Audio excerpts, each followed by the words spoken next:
नमः शिवाय।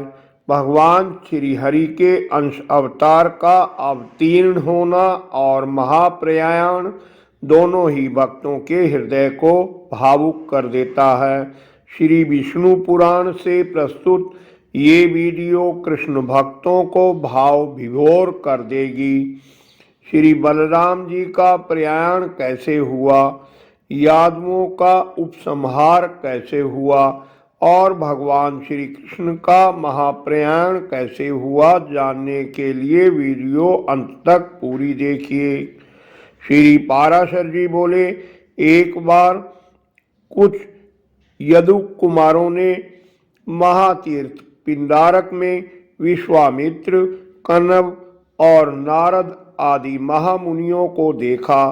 तब होनहार की प्रेरणा से यौवन उन्मुक्त उन बालकों ने कृष्ण पुत्र सांब को स्त्री वेश बनाकर उन मुनीश्वरों को प्रणाम कर कहा, इस स्त्री को पुत्र की इच्छा है, हे मुनिवर बताइए ये क्या जनेगी। यदु कुमारों के इस प्रकार धोखा देने पर उन दिव्य ज्ञान संपन्न मुनियों ने कुपित होकर कहा, यह एक लोकोत्तर मूसल जनेगी जो समस्त यादवों के नाश का कारण बनेगा और जिससे संपूर्ण यदुकुल संसार से निर्मूल हो जाएगा।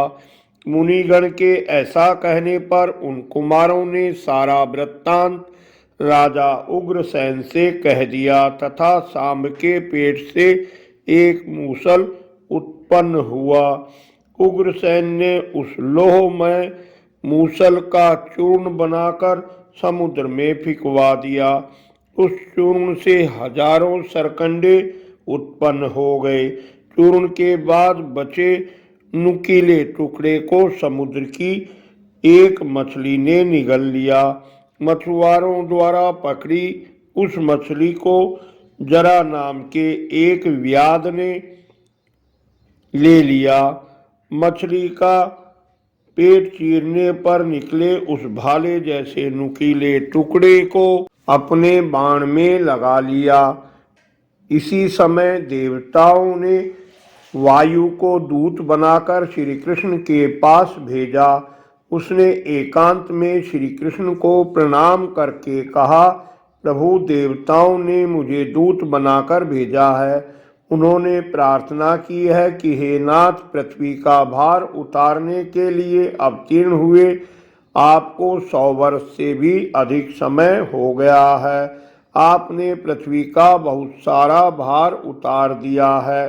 अब आप स्वर्गलोक में पधार कर हमें सनाथ कीजिए।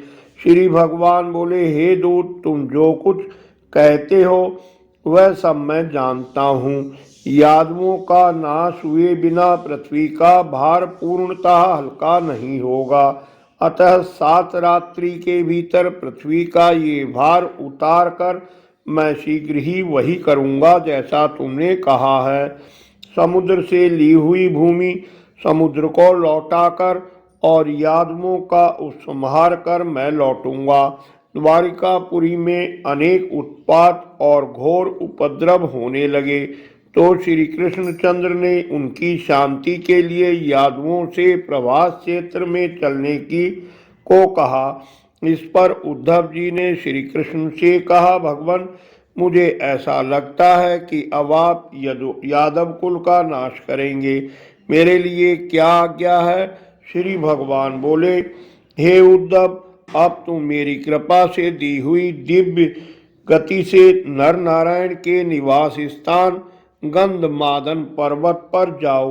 वहां मुझ में चित्त लगाकर मेरी कृपा से तुम सिद्धि को प्राप्त करोगे। मैं स्वर्ग लौट जाऊंगा। समुद्र संपूर्ण द्वारिका को डुबो देगा। मेरे भय के कारण केवल मेरे निवास स्थान को छोड़ देगा। अपने इस भवन में मैं भक्तों की हित कामना से वहां सदा निवास करूंगा। श्री कृष्ण को प्रणाम कर उद्धव जी गंधमादन पर्वत पर चले गए। तदंतर श्री कृष्ण और बलराम सहित संपूर्ण यादव शीघ्रगामी रथों से प्रभास क्षेत्र में आए। वहाँ महापान और भोजन किया। भोजन के समय श्री कृष्ण की प्रेरणा से उनमें विवाद और फिर संघर्ष हो गया। श्री कृष्ण के रोकने पर भी वे नहीं माने। तब श्री कृष्ण ने कुपित होकर सरकंडे हाथ में ले लिए और संपूर्ण आतियाई यादवों को मारने लगे। वे यादव भी परस्पर एक दूसरे को मारने लगे। हे द्विज, तदंतर श्री कृष्ण का रथ दारुक के देखते देखते समुद्र के मध्य पथ से चला गया। इसके पश्चात भगवान के शंख, चक्र, गदा, शांग, धनुष और तरकश, खड़ग आदि आयुध उनकी प्रदक्षिणा कर सूर्य मार्ग से चले गए। हे महामुने, एक क्षण में ही श्री कृष्णचंद्र और दारुक के सिवा वहां कोई यादव शेष नहीं बचा। उन दोनों ने देखा बलराम जी एक पेड़ के तले बैठे हैं। उनके मुख से एक बहुत बड़ा सर्प निकलकर सिद्ध और नागों से पूजित होकर समुद्र की ओर गया। समुद्र अर्ध लेकर उपस्थित हुआ। नाग श्रेष्ठों से पूजित होकर वह महासर्प समुद्र में चला गया। श्री बलराम जी का प्रयाण देखकर श्री कृष्ण ने दारुक से कहा, तुम ये सब वृत्तांत उग्रसेन और वसुदेव जी से कहो। श्री बलभद्र का निर्माण, यादवों का क्षय और मैं भी योगस्थ होकर शरीर छोड़ूंगा। संपूर्ण द्वारिकावासी और उग्रसेन से कहना, अब इस नगरी को समुद्र डुबो देगा, इसलिए आप सब के फिर कोई भी व्यक्ति द्वारिका में न रहे। जहाँ वे कुरु नंदन जाएं, सभी लोग चले जाएं।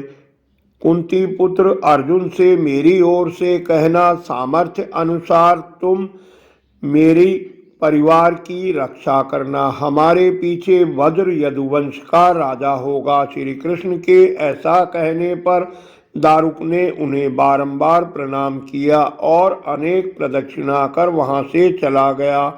उस महाबुद्धि ने द्वारिका में जाकर सारा समाचार बताकर अर्जुन को लाकर वज्र का राज्याभिषेक करा दिया।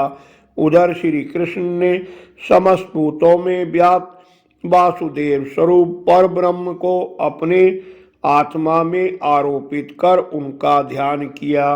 वे पुरुषोत्तम लीला से ही अपने चित्त को निष्प्रपंच परमात्मा में लीन कर तुरीय पद में स्थित हुए। उसी समय मूसल के बचे लोह के नोक वाले बाण को लेकर व्याध जरा ने श्री कृष्ण के चरण में बाण मारा, किंतु वहां पहुंचने पर उसने चतुर्भुजधारी मनुष्य देखा। वह उनके चरणों में गिरकर बोला, प्रसन्न होइए, मैंने बिना जाने ही मृग की आशंका से यह अपराध किया है। कृपया क्षमा कीजिए, मैं अपने पाप से दग्ध हो रहा हूँ, आप मेरी रक्षा कीजिए। श्री पाराशर जी बोले, तब भगवान ने कहा, तनिक भी ना डर, मेरी कृपा से तू अभी स्वर्ग लोक को चला जा।